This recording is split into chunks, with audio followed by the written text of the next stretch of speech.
G'day everyone, and welcome to my humble original Game of the Year Awards video for 2018. This year proved to be another great year for humble original titles, with some of the weirdest, most interesting, and most fun games we've seen so far. It was harder than ever to pick winners for some of these categories, so this year I've decided to award a runner-up game for each category too. So without further ado, these are my picks for the best humble original games for a variety of arbitrary categories. Let's get to it! 2018 was a year that I found myself really appreciating good audio design in games more than usual, and there were a number of humble original games that gave us some true auditory delights. But the humble original game that stands out to me for the most memorable use of music and sound effects is Lyric Sonata. A short, strange auditory adventure that used the movement of the mouse cursor to produce swelling instrumentals and thundering crescendos as you travel through an obscure, dreamlike world. There wasn't much to the game, but the music and the way it was represented visually really stuck with me. Shoutouts to Stumble Hill as a runner-up for its adorable sound effects and delightful soundtrack. Picking a winner for best graphics has always been the most difficult category for me in the past, and 2018 was no different.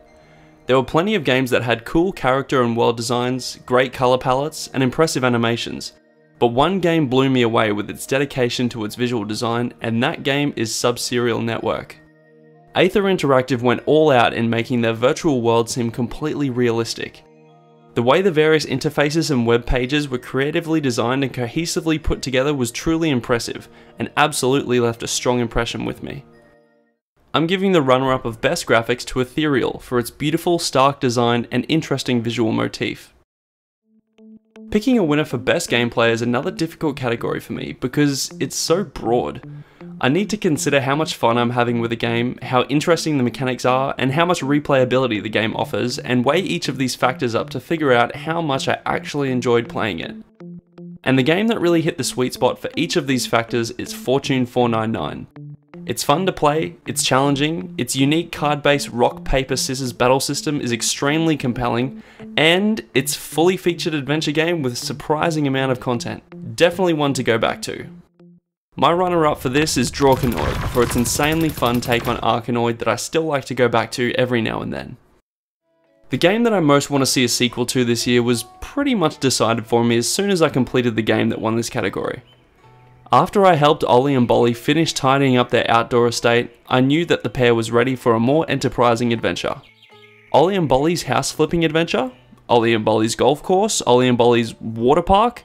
Whatever project the two adorable go-getters feel like undertaking, I'll be there for the ride. A close runner-up for this category goes to Vaporscape, because I have so many questions remaining after finishing that game that I need answers to.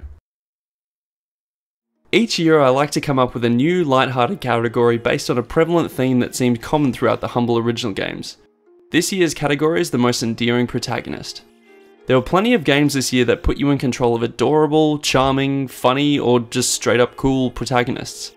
But my choice for most endearing protagonist of 2018 comes straight from the heart, and the winner is Eki from Stumble Hill. If you remember my review of Stumble Hill, you'll remember that Eki and I didn't exactly get off to a great start together. Eki's penchant for constantly falling over frustrated me at first, but I eventually came to accept Eki for the adorable little penguin that it is, and together we slowly made it to the top of the mountain.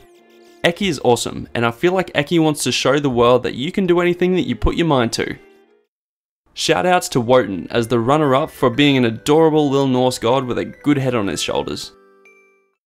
And here we are folks, the final category, my favourite humble original game of the year. And the honour goes to Fortune 499. There were plenty of outstanding games this year, but none of them so perfectly exemplified the spirit of a humble original quite like Fortune 499. It had a great story, it had a fun, unique combat system, it was a little strange, and it had a cool aesthetic. Fortune 499 is genuinely one of the most memorable games I played this year, and will be one that I come back to for many years to come.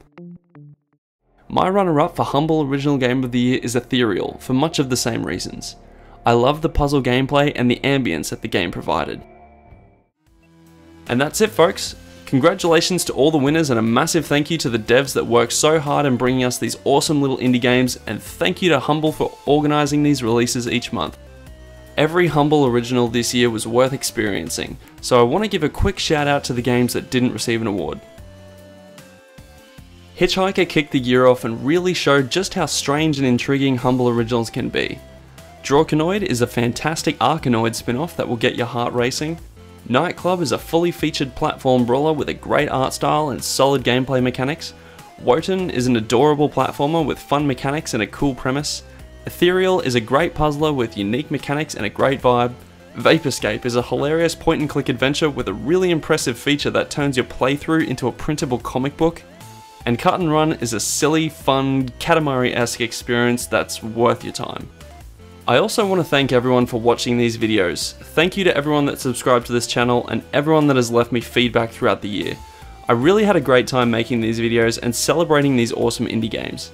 If you didn't catch my announcement at the end of the Cut and Run review, I'll be taking a break from making these videos for the foreseeable future. I'm not sure what I'll be doing with this channel yet, but I want to thank everyone once again for your heartwarming support. Thanks, and enjoy the holidays!